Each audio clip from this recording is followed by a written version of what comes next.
encontramos en la página 30 en la Kadisha B, en la Mishnah que se encuentra en la parte inferior de la hoja, que está exactamente a 5 renglones de abajo hacia arriba.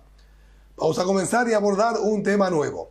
La Mishnah nos dice lo siguiente: Nochri, un gentil que le prestó dinero al judío y se respaldó de este judío con productos leudados. Vamos a decir a modo de ejemplo que se cubrió y se respaldó con paquetes de fideos. Es decir, el gentil le prestó, por ejemplo, al judío $1000 y el judío, para respaldar este préstamo, le dejó en caución, de alguna manera si podríamos decir, paquetes de fideos para cubrir de alguna manera la deuda en caso de que él no pagara en efectivo al llegar a la fecha correspondiente. Ahora, pasó la festividad de Pesaj y luego de la festividad, cuando el judío tenía que pagar y saldar su deuda, él no pagó la deuda.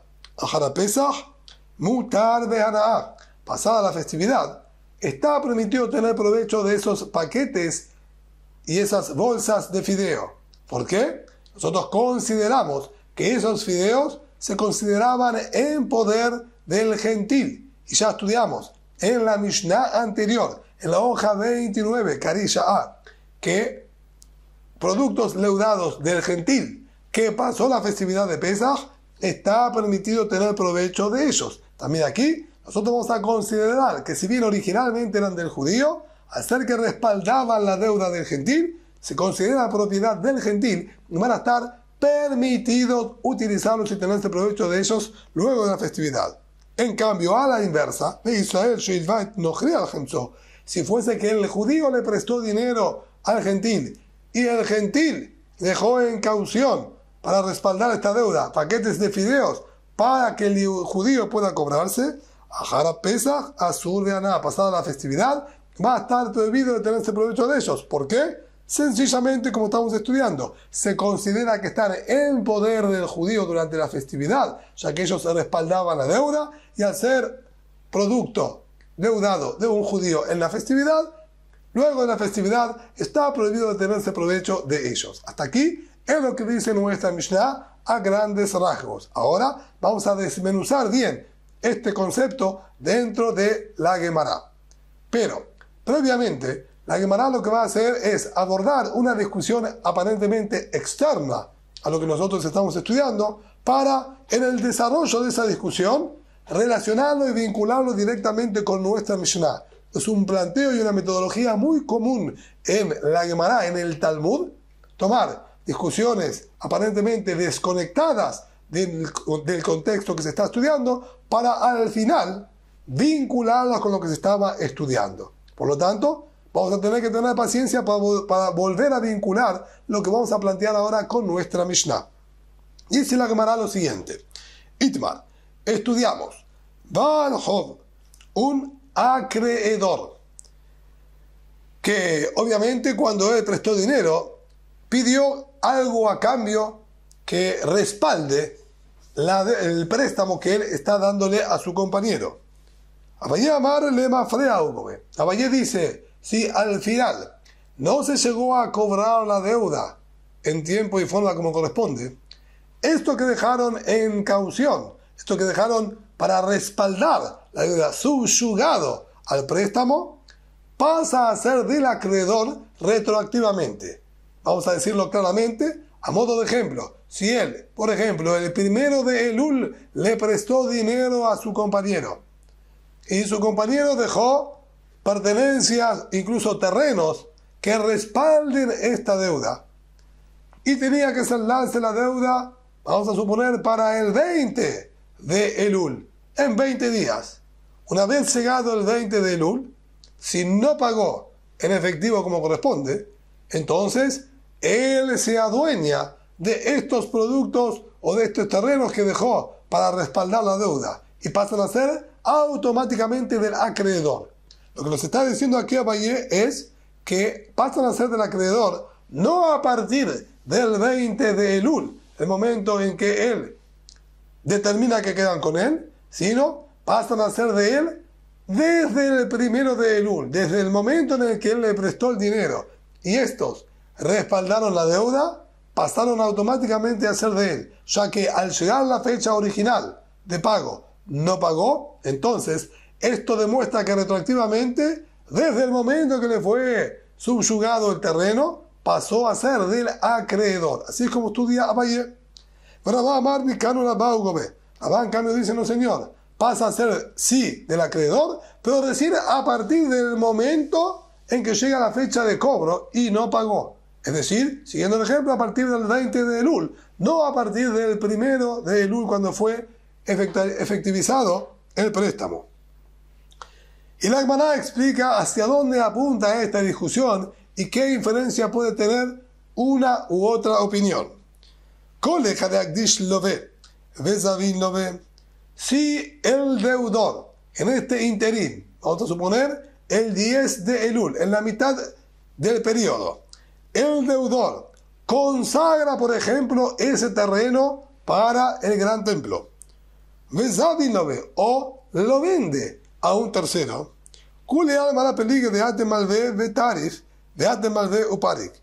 están todos de acuerdo. En ese aspecto no hay discusión entre Abaye y Rabá, que va a venir luego el acreedor cuando llegue la fecha de cobro el 20 de Elul, y lo que este hombre vendió a un tercero se lo va a poder quitar al tercero y quedárselo para él. Incluso Rabá, que considera que pasa a ser del acreedor recién cuando llegue el 20 de Elul, y antes de que llegue el 20 de Elul había sido ya vendido a un tercero, de todas maneras, él tiene prioridad, o sea que fue subyugado hacia él, hacia el acreedor, antes de que se lo venda a la otra persona. Y también entonces Rabá le adjudica el poder de quitárselo y hacérselo con el acreedor. Lo mismo, Atemalveu Parik. También están todos de acuerdo que el acreedor va a ir al gran templo y le va a exigir la devolución de este terreno, pero a cambio de un dinero, a cambio de un pidión, de un rescate. Todo rescate de lo que es pertenencia y patrimonio del gran templo se rescata únicamente con dinero. Y aquí también vamos a hacer lo mismo. Pero, Ditran, estudiamos en la Mishnah en el Tratado de Erajin, que nos dice un concepto fascinante. Mosif Odinar u podet nechasim ha'elu. Va a tener que agregar una moneda, es decir, el acreedor le dará una moneda al deudor y le dice, anda tú con esta moneda y rescata del poder del Ekdesh, rescata del gran templo el terreno que le consagraste a ellos para liberarlo y que quede para mí. Si bien, normalmente para liberar un terreno consagrado se necesita todo el valor correspondiente y en ciertas situaciones incluso con un 25% más de su valor. Aquí es suficiente con una moneda. ¿Por qué? Ya que cuando el deudor consagró esto, no tenía ninguna validez y no tenía ningún poder de hacerlo. La explicación es muy sencilla. Si bien es verdad que Rabá también está de acuerdo de que hasta el 20 de Elul, hasta llegada a la fecha de cobro, sigue siendo 100% propiedad y patrimonio del deudor. De todas maneras, el deudor no tiene la capacidad de consagrar y vender de su patrimonio. ¿Por qué? Es un patrimonio que le pertenece, pero no es un patrimonio del que él dispone. Le pertenece, pero no dispone de él, no tiene disponibilidad, ya que él lo subyugó y lo comprometió al acreedor. Y para que la persona pueda vender y consagrar, el pasuk dice, dice la Torá, para que la persona pueda consagrar, necesita no solo que sea de su pertenencia, sino que cuente con su disponibilidad. Y como aquí no cuenta con su disponibilidad, no tiene ninguna validez lo que él hizo. Y la realidad es que se lo podríamos quitar al gran templo directamente. Pero, para que no parezca que es posible tomar cosas, quitar cosas al gran templo sin rescatarlas, cosa que normal es imposible y no hay manera de quitarle la santidad sin rescatarlas, Entonces aquí podría llegar a confundirse y creer que hay posibilidades de hacerlo, como vimos que este hombre fue a recuperar lo que había consagrado sin tener que rescatar. Entonces exigieron que mínimamente con una moneda él vaya y rescate. No es necesario que pague el valor completo, porque solo viene a persuadir a la gente del concepto y que entiendan que es necesario pagar para rescatarlo y quitarle su santidad. Entonces, en ese aspecto, tanto Abayé como Rabá coinciden y están de acuerdo que no va a tener la capacidad de vendérselo a un tercero ni consagrarlo, incluso que se encuentra en el interín antes de que pasara a ser del acreedor. ¿Qué peligue? Cuando ellos sí discuten de Zavin Malvé, de Kadesh Malvé, cuando el que vendió fue el acreedor, o el que consagró fue el acreedor. Y pasa la Gemara a explicar. Abayé amarle mafrea o gobé. Abayé dice que retroactivamente pasa a ser del acreedor. Es decir, una vez que llegamos a la fecha del 20, siendo el ejemplo, y no fue saldada la deuda, entonces retroactivamente a partir del 1 de Elul ya había pasado a ser entonces del acreedor. ¿Qué van de matas de Bené? Una vez que llegó la fecha de cobro de la paré y no fue saldada la deuda,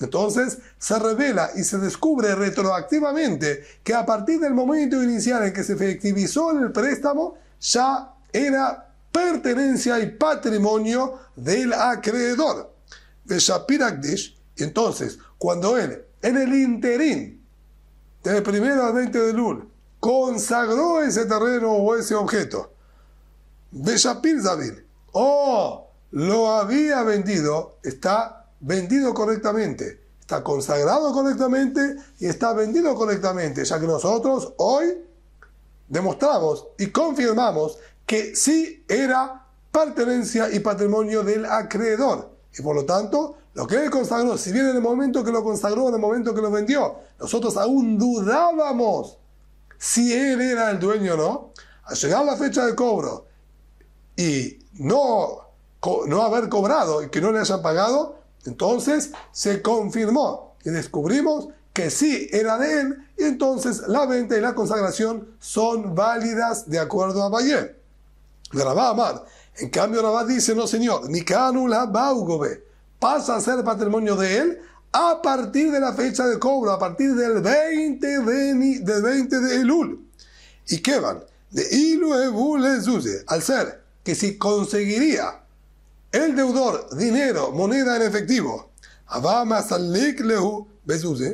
lo hubiese quitado del camino al acreedor, es decir, hasta el último minuto, el deudor tiene la posibilidad de conseguir el dinero en efectivo, dárselo al acreedor y quitarlo del camino, que no tenga acceso a sus bienes.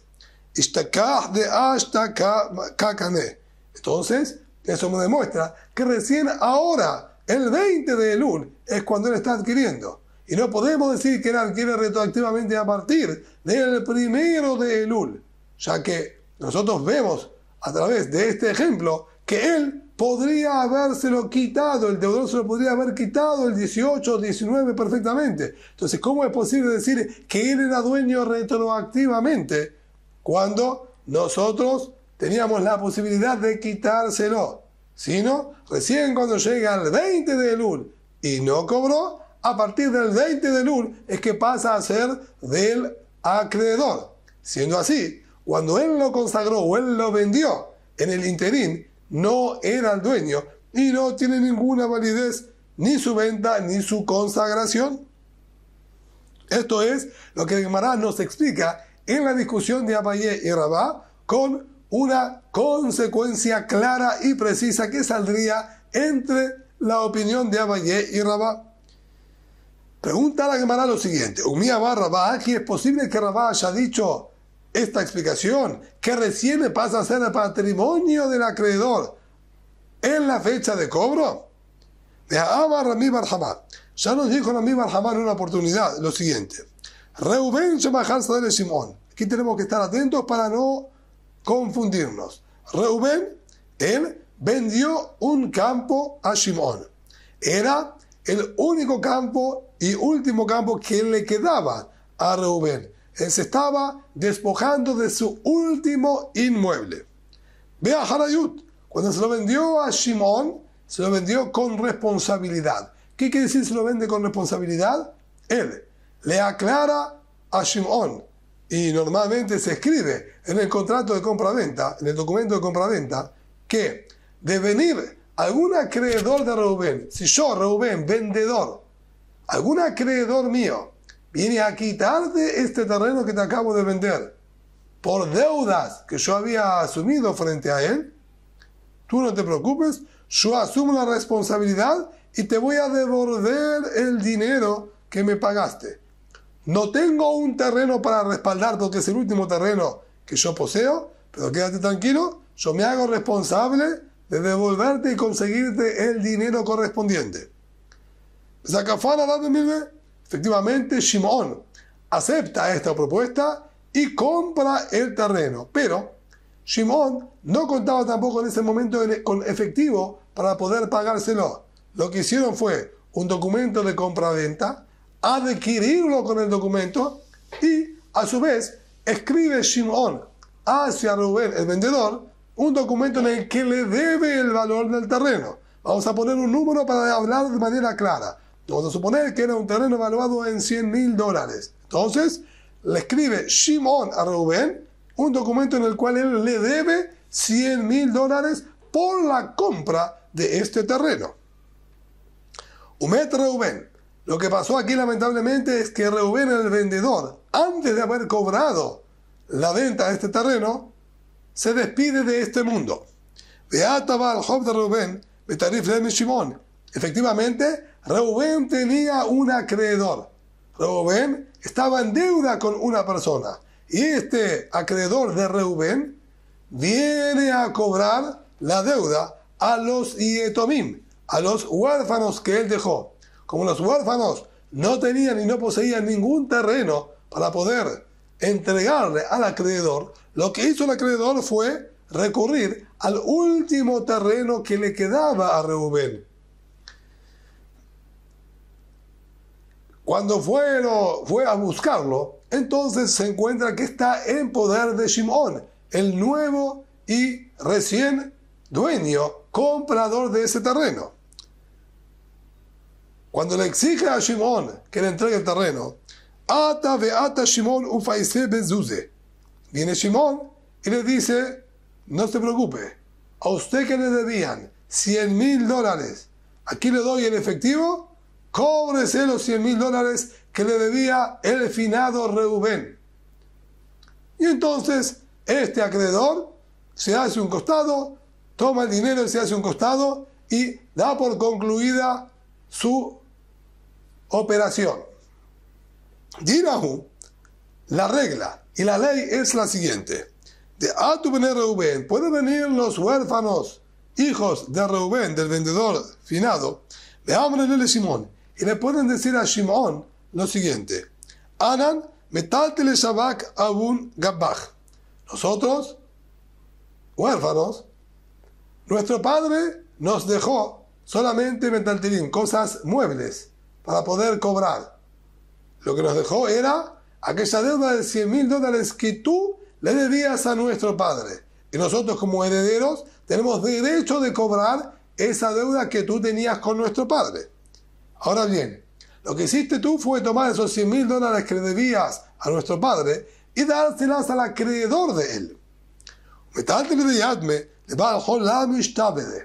Tenemos que hacerte una aclaración.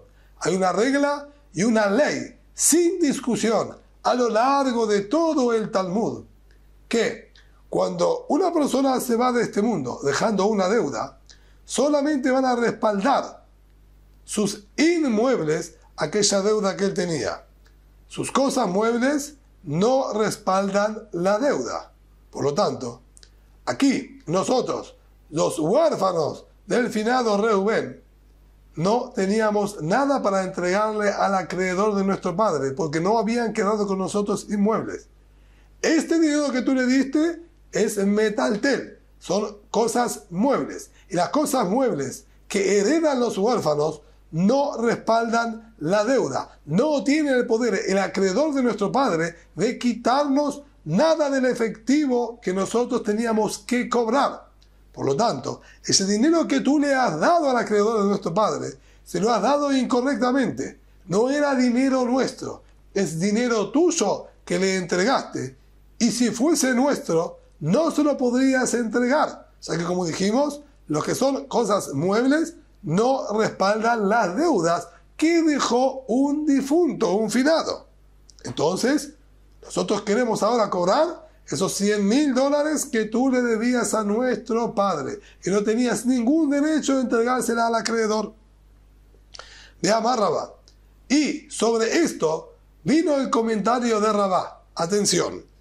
Y Pikeach Shimon, si fuese inteligente y astuto Shimon, el comprador, Magveleu Ara, lo que debe hacer es lo siguiente. Shimon, el comprador, él es poseedor del terreno. Cuando vienen ahora los huérfanos a exigirle el pago de la deuda, lo que debería hacer Shimon es saldar la deuda con el inmueble. Les entrega el inmueble a los huérfanos. De Adar Gabenaminaihu. Una vez que se las entrega, saldando la deuda, le dice: excelente, aquí tienen, yo saldo la deuda que tenía con vuestro padre. Ahora, perfecto, ustedes tienen que responder la responsabilidad que vuestro padre asumió, porque a mí me quitaron el terreno y yo tengo derecho de cobrarme con el inmueble que está subyugado hacia mí, y les quita ahora a ellos el terreno. Es decir, obviamente no es necesario tener que hacer un documento de compraventa para que pase a poder de los huérfanos y que nuevamente pase a poder de él. Pero lo que está diciendo es que Shimon, el comprador, lo que él tiene para argumentarles es: muy bien, yo voy a cumplir con lo que ustedes me están exigiendo, hagan de cuenta que saldo la deuda con el inmueble que yo tengo y ahora vuelvo a quitárselas por la responsabilidad que ustedes tienen frente a mí de respaldar la venta que el padre de ustedes me hizo. De Amar Rav Nachman, como dijo Rav Nachman en una oportunidad, y Tomim Shekabu Karka Behová también, aquellos huérfanos que cobraron un terreno por una deuda que tenían con el padre. Es decir, el padre de ellos falleció y había el señor A que le debía dinero al padre. Ellos van, exigen la deuda que tenía con el padre y le pagan a ellos, este señor A le paga a los huérfanos con un terreno. Balhov, Joser de Gobeo Tamehem. Ahora, aquel acreedor que tenía el finado, es decir, Reubén el finado le había prestado dinero a, pero a su vez, Reubén el finado tenía una deuda con B. Cuando el finado se va de este mundo, los huérfanos fueron a para cobrar la deuda que le correspondía al padre cobrar.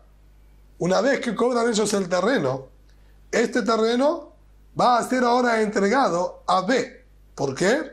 Porque el padre de ellos estaba en deuda con B y los inmuebles del padre responden frente al acreedor. Si bien este inmueble no estaba en poder del padre cuando el padre falleció, de todas maneras, nosotros consideramos que sí se llama que estaba latente y en poder de él, ya que desde el momento que le prestó el dinero a, el terreno de A estaba subyugado al padre. Nosotros consideramos como que ya en vida del padre este terreno le pertenecía a él, y por lo tanto cuando él falleció les dejó un terreno a los huérfanos, y como les dejó un terreno a los huérfanos, ese terreno tiene que responder frente a B, acreedor del finado, así como dijo Rav Nachman. Y aquí la Gemara nos explica la metodología. ¿Por qué es que se puede hacer esto? Y a Marta Villamane Mafreagobe se entiende perfectamente si nosotros decimos que el cobro es retroactivo, como empezamos analizando, que el finado pasa a hacerse dueño desde el momento en que le prestó a A. No desde el momento de la fecha de cobro. Desde el momento en que le prestó, pasa a ser dueño. Entonces, ya lo tenía y se llama pertenencia de él, estando él vivo. Amatuleaji, por ese motivo, José Bogobeo Tamehen, es que nosotros decimos que cuando lo cobran en la práctica los huérfanos, se lo tienen que dar a B, que era acreedor del padre de ellos, porque ya era pertenencia del padre en vida del padre. De que mande Gabriel Mejaim de Abundame, porque se considera como que el padre lo había cobrado en vida porque dijimos es retroactivo. Entonces el padre sí estaba vivo en el momento que le prestó a A. El Ayamar Tamikano la Baugobe, en cambio, si es como Rabá nos estaba enseñando recién, que pasa a ser del acreedor en el momento de cobro, cuando llega la fecha de cobro. Aquí, Reubén el finado se fue de este mundo antes de que llegue la fecha de cobro. Entonces, nunca pasó a ser de él. Si nunca pasó a ser de él, Amay José Begobeo Tal Mehen. ¿Por qué entonces ahora, cuando los huérfanos cobran ese terreno, hoy por hoy, luego de la muerte del padre, cuando llega la fecha, ahí ellos pasan a adueñarse a partir de este momento? ¿Por qué entonces puede el acreedor del finado, el señor B, cobrarse ese terreno? Esto sería similar a que los huérfanos hayan comprado una propiedad post-mortem del padre, luego de la muerte del padre. ¿Qué derecho tiene el acreedor B del padre de ellos quitarle a ellos un terreno que compraron ellos con su dinero posterior a la muerte del padre? ¿Acaso si compran los huérfanos un inmueble, acaso queda subyugado al acreedor del padre de ellos? Está más que claro que no. Entonces, ¿por qué se lo quitamos? Si no, vemos perfectamente que es retroactivo y que desde el momento inicial en que el finado le prestó el dinero a A, ya se llama que lo tenía cobrado. Así nos dijo entonces Rabá, ya que Rabá fue quien dijo que si es inteligente Shimón, volviendo al caso anterior, él se cobra él paga con el inmueble, le paga a los huérfanos con el inmueble, la deuda que él tenía con el padre, esos $100,000 que debía, se lo paga con el inmueble y lo vuelve a cobrar. ¿Por qué? Porque se va a considerar que ese inmueble ya era del finado desde el mismo momento en que se lo vendió, ya que él no pagó la deuda. Y al no saldar la deuda, entonces pasa a quedar en poder del finado retroactivamente. Y por eso, si queda en poder del finado retroactivamente, puede venir ahora él y cobrarlo también como si fuese un tercero, como dijo antes la Gemara. Pero entonces Rabá considera que es retroactivo. ¿Cómo entonces aquí estamos diciendo que Rabá sostiene que es recién a partir del momento de pago? Contesta la Gemara y nos dice, no, esa situación es distinta. El motivo que pueden cobrarse ellos y luego se lo tienen que entregar al acreedor del padre, lo que los huérfanos cobran y lo tienen que pasar, eso es por otro concepto. Llamarle les dice el acreedor B, el acreedor del padre se acerca a los huérfanos y les dice, así como el terreno de A estaba subyugado a vuestro padre y por eso ustedes tienen derecho a cobrarlo, estaba también subyugado hacia mí, yo acreedor de vuestro padre. ¿Por qué? Como nos transmitió, nos enseñó el Binatán la siguiente regla de Tania. Estudiamos en aquel artículo tanaíta que dice, el Binatán dijo, ¿de dónde sabemos que quien le prestó y exige a su compañero, por ejemplo, 100 monedas? Y ese compañero a su vez exige de un tercer compañero 100 monedas. Es decir, A le prestó a B, B le prestó a C. Y no tiene que ser ordenadamente, ¿sí?, con el mismo dinero, etc. Pero A le prestó a B, B le prestó a C. ¿De dónde sabemos que le quitamos a C y se lo damos directamente a A? Es decir, podemos saltear a la persona del medio y vinculamos directamente al primer acreedor con el último deudor. Así dijo Rabbi Natán. ¿De dónde sabemos este concepto en la Torah? Talmud Lomar, Natán la Asher Ashamlo. Pasuk dijo, se le va a entregar a quien le pertenece el capital. Natán la Asher Ashamlo, a quien le pertenece el capital. El Pasuk no dijo, le vamos a dar el dinero, le vamos a entregar al dinero a quien le prestó, a quien él le debe. No, el Pasuk dijo, se le va a entregar el dinero a quien le pertenecía el capital original. Entonces, si había aquí un acreedor previo, anterior a él le va a volver el dinero. Entonces nosotros aquí analizamos de la siguiente manera. Pues vamos a ejemplificarlo como estábamos hablando. El difunto le había prestado dinero a el señor A. Y a su vez, el difunto tenía una deuda con B. De acuerdo a lo que nos está enseñando ahora Rabbi Natán, el señor A, al subyugar su terreno al difunto porque le debía el dinero, quedó automáticamente subyugado al señor B, ya que A le debe al difunto y el difunto le debe a B.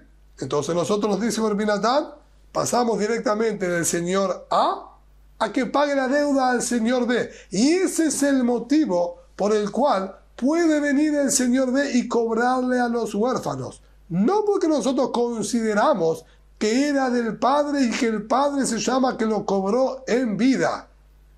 No es necesario llegar a eso. Es mucho más sencillo. Ya cuando se asumió el préstamo y la responsabilidad, pasó a tener responsabilidad automáticamente el señor A frente al señor B. Por eso es que se lo pueden quitar a los huérfanos y dárselo directamente al señor B.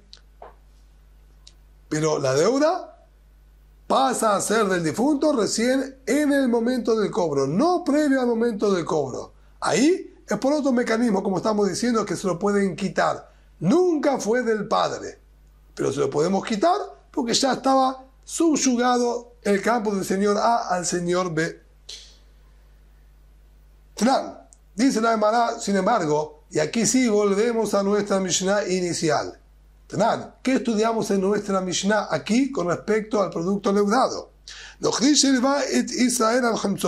Un gentil que le prestó dinero a un judío y el judío puso para respaldar la deuda, dijimos, paquetes de fideos, productos leudados. Ajara Pesach, mutar de aná, pasada la festividad y llegó la fecha de cobro y el judío no pudo pagar, entonces estos paquetes de fideos son pertenencia del goy, patrimonio del goy, del gentil, y se puede tener provecho de ellos. ¿Y cómo es posible? Es verdad, ahora que llegó la fecha de cobro, el gentil asume la responsabilidad y la potestad de estos paquetes de fideos, pero en la festividad de Pesach todavía no era necesario pagar la deuda, era posible saldar la deuda con efectivo. Y Rabá nos enseñó que mientras sea posible saldar la deuda en efectivo, entonces no pasa a ser patrimonio del acreedor. Entonces todavía no era del gentil. En la festividad de Pesach todavía era patrimonio del judío. Si mientras era la festividad era del judío, tiene que quedar prohibido, ya que transgredió la prohibición de tener productos leudados en su poder en la festividad.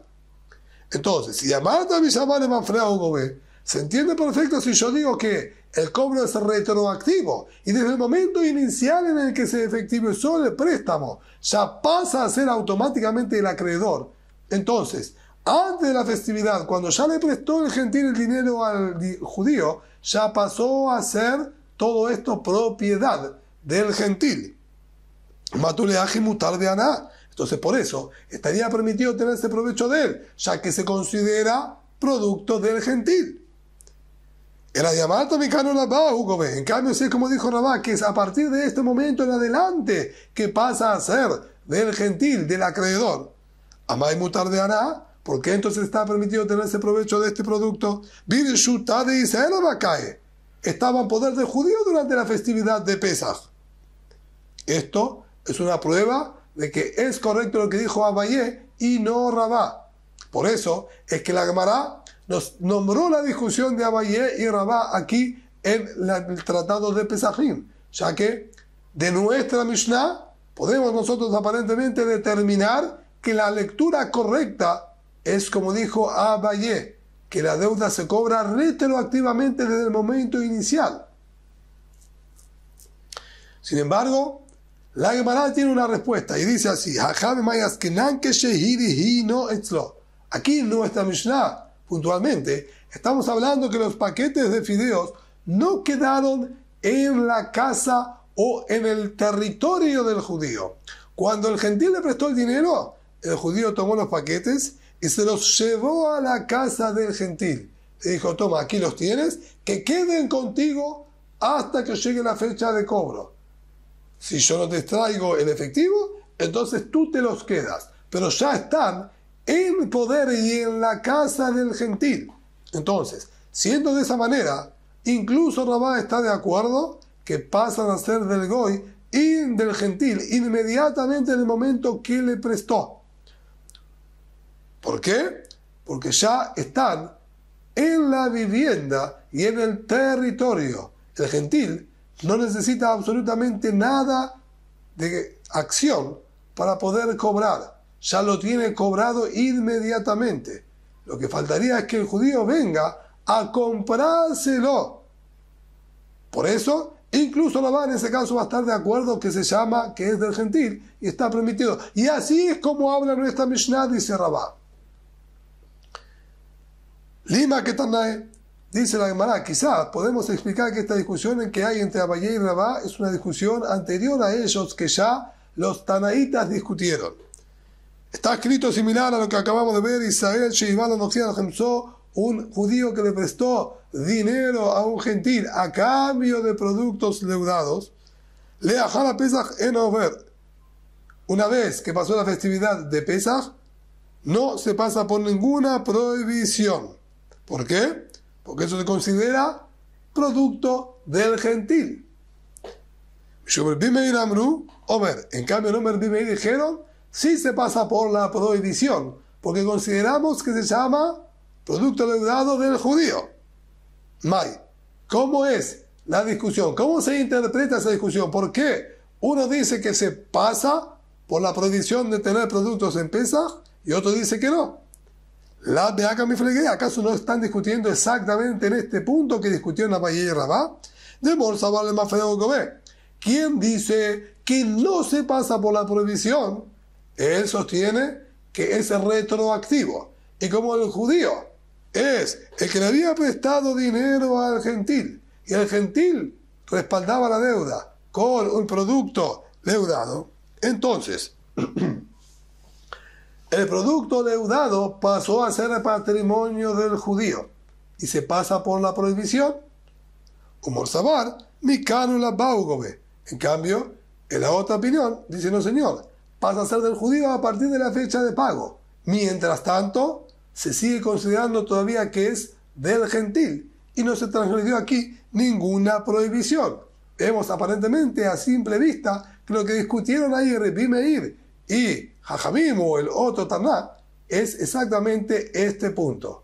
Hasta aquí lo que tenemos por la clase de hoy. El Ineder va esto a continuar en la próxima clase.